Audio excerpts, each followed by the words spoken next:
আসসালামু আলাইকুম। আজকে একদম নতুনদের জন্য লাল শাক ভাজি রেসিপি দেখাবো। সহজে পারফেক্ট লাল শাক ভাজির জন্য থাকবে কিছু টিপস। লাল শাক প্রচুর ভিটামিন ও মিনারেল সমৃদ্ধ হওয়ায় শরীরের জন্য অনেক উপকারী। ছোট বড় সবাই বেশ পছন্দ করে। চলুন পারফেক্ট রেসিপিটা দেখিয়ে দিই। যেহেতু একদম নতুনদের জন্য তাই আমি প্রথমে লাল শাক কেটে দেখাবো।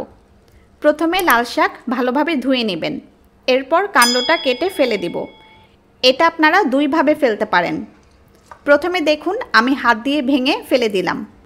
এভাবে ফেলতে গেলে সময় বেশি লাগবে। আমি যেভাবে ফেলি সেটা হলো কিছু শাক একসাথে নিয়ে ছুরি বা বটি দিয়ে কেটে ফেলে দিই। কাণ্ড বা মূলের অংশ কেটে ফেলে দেওয়ার পর শাক ছোট ছোট করে কেটে নিব।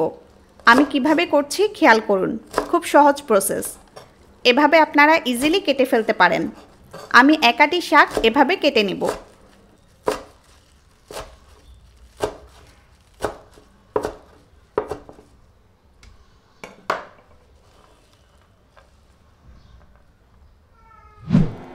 এবার শাক ভাজি করব। সেজন্য চুলায় একটা প্যান বসিয়ে দিলাম। চুলার আঁচ মিডিয়াম থেকে কিছুটা বাড়িয়ে রেখেছি। এবার শাকগুলো দিয়ে দিব। একাটি শাক অনেক দেখাচ্ছে, ভাজি করার পর কমে যাবে।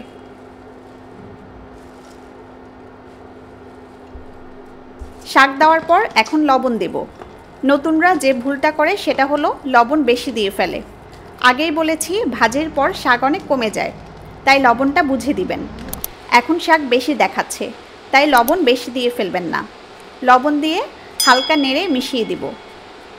মিডিয়াম থেকে চুলা কিছুটা বাড়িয়ে রাখবেন। লো আঁচে রান্না করা যাবে না। একটু পরপর নেড়ে শাক ওলটপালট করে দিচ্ছি। আর ঢাকনা দেওয়া যাবে না।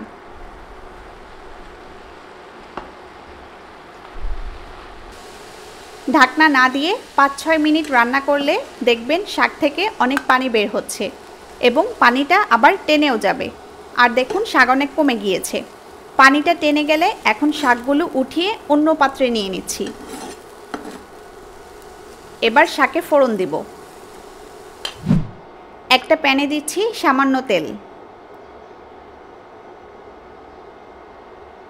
এরপর দিচ্ছি কিছু রসুন কুচি, দিচ্ছি পেঁয়াজ কুচি,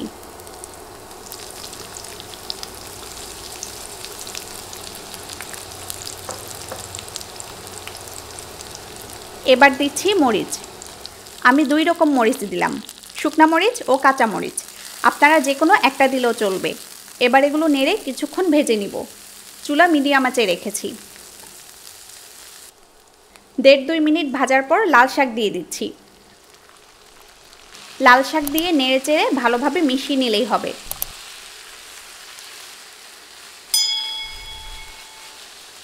আমাদের লাল শাক খাওয়ার জন্য তৈরি। রেসিপিটা কেমন লাগলো জানাবেন। আরও কী কী রেসিপি চান তাও কমেন্টে জানাতে পারেন। আল্লাহ হাফেজ।